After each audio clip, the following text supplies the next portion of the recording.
Olá, sou José Luiz, professor da Faculdade São Francisco de Assis. A nossa aula de hoje na contabilidade introdutória é sobre outras contas classificadas no balanço patrimonial.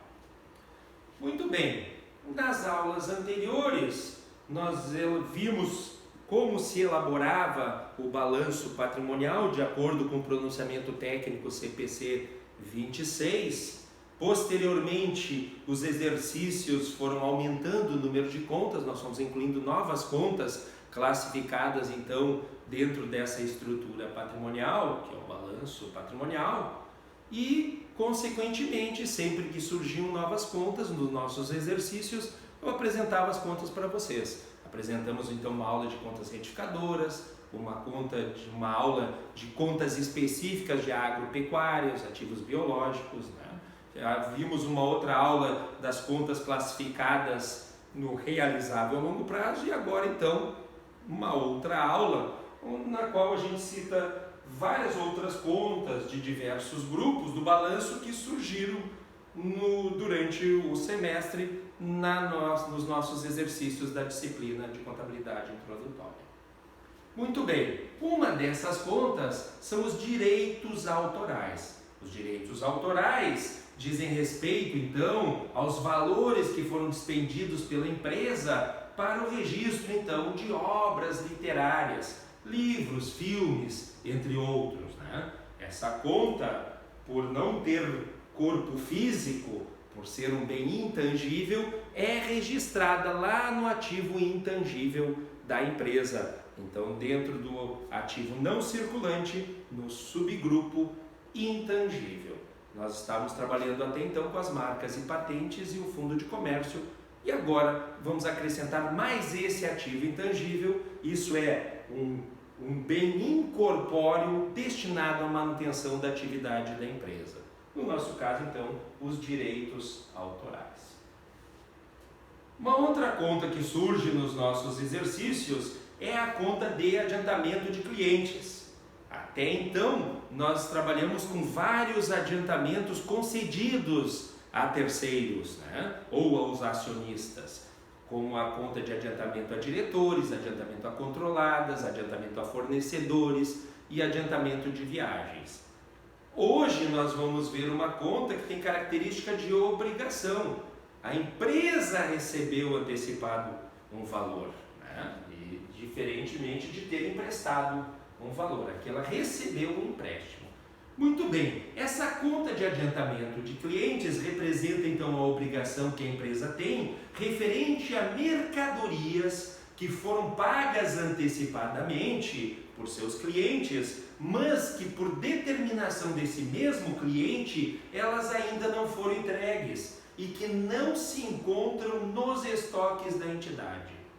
E essa conta, ela deve ser classificada lá no passivo circulante. Isso porque, em regra geral, a mercadoria será entregue em até 12 meses. Mas observe, então a conta de adiantamento de clientes representa a obrigação que a empresa tem de entregar uma determinada mercadoria que o cliente já efetuou o pagamento, mas pediu para que ela fosse entregue posteriormente. Para que a conta seja caracterizada como um adiantamento de clientes e consequentemente classificada no passivo circulante, essa mercadoria, esse produto não pode se encontrar no estoque da empresa que vendeu. Tá? Isso porque senão seria uma venda já futura, e daí já teria que ser registrada a receita, né? Nesse caso não, o cliente fez um adiantamento como que se fizesse uma compra por encomenda. Então ele vai pagar um adiantamento para que nós possamos então montar, produzir esse produto e posteriormente entregar a ele.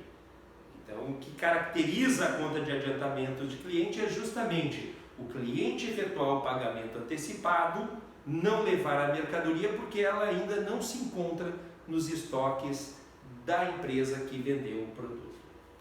Nos nossos exercícios, então, a conta de adiantamento de clientes nós vamos classificar lá no passivo circulante. Uma outra conta que nós trabalhamos é a conta de aluguéis recebidos antecipadamente, que representam então a obrigação da empresa de ceder o imóvel durante o prazo contratado, referente a aluguéis então que nós cobramos antecipadamente do nosso locatário. E sempre que o prazo desses aluguéis for de até 12 meses, ou seja, de curto prazo, nós classificamos essa obrigação no passivo circulante. Sempre que ela tiver mais de 12 meses, for de longo prazo, nós devemos classificar então no passivo não circulante. Isso de acordo com as normas do CPC, que é as normas que nós utilizamos na nossa disciplina.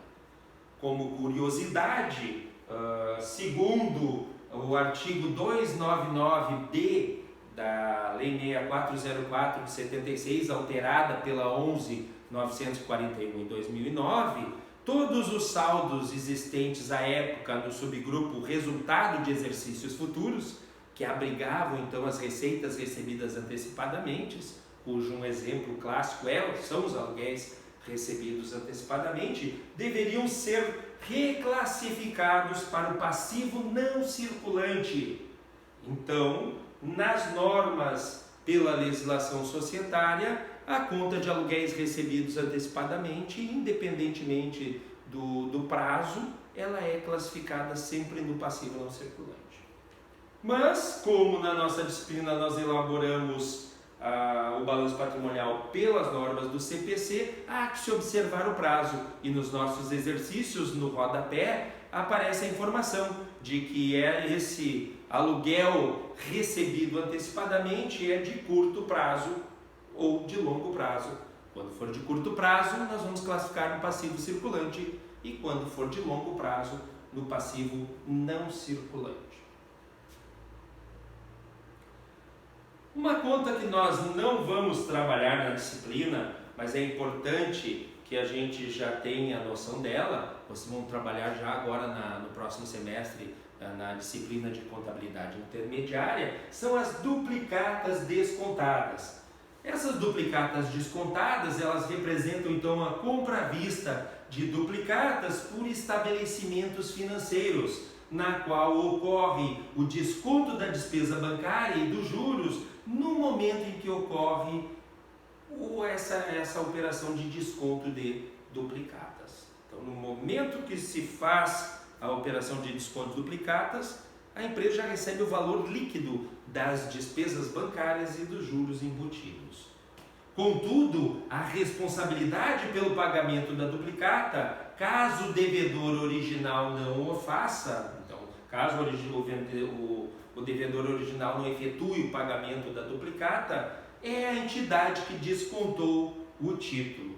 Justamente por isso é que tem uma característica de obrigação da entidade e não de retificação de ativo. É o que nos diz o item 3.2.6 do pronunciamento técnico CPC 48, que nós devemos considerar a essência sobre a forma. E na essência, como se o devedor não efetuar o pagamento da duplicata, nós, entidades que descontamos o título, é que vamos ter que honrar esse pagamento, é uma obrigação nossa. De tal forma, então, que nós devemos classificar no passivo circulante, quando vencerem até 12 meses, e no não circulante, quando o prazo for superior a 12 meses. Antes, então, da vigência do CPC, mesmo o CPC anterior ao 48, que era o 38 que tratava do assunto, já o fazia dessa forma, mas então antes das normas emitidas pelo CPC, que iniciaram a partir de 2008, a conta de duplicata de descontada era classificada no ativo circulante, mais especificamente no subgrupo clientes e outros recebíveis, logo abaixo da conta da duplicata, isso é, da conta de clientes. Uma última consideração, uma última conta que é importante que vocês tenham conhecimento, mas que a gente vai usar mais na frente, só lá nas disciplinas de contabilidade societária, é a conta de ações em tesouraria, que é uma conta retificadora do patrimônio líquido. Essas ações em tesouraria, então, elas representam as ações da própria companhia que foram por elas adquiridas naquelas operações permitidas pela Lei 6404/76. Mais especificamente no artigo 30, que diz que a companhia, como regra geral, não pode adquirir suas próprias ações, a menos que seja para cancelamento, por causa então de haver uma amortização ou um resgate ou ainda um reembolso dessas ações, ou ainda entesourá-las para posteriormente aliená-las. Nesse caso, então, é necessário que a empresa tenha lucros ou reservas, exceto a legal, para fazer frente a esse reembolso ou a esse pagamento. As ações em tesouraria, elas devem ser apresentadas no balanço patrimonial como dedução da conta do patrimônio que registrar, então, a origem dos recursos aplicados na sua aquisição.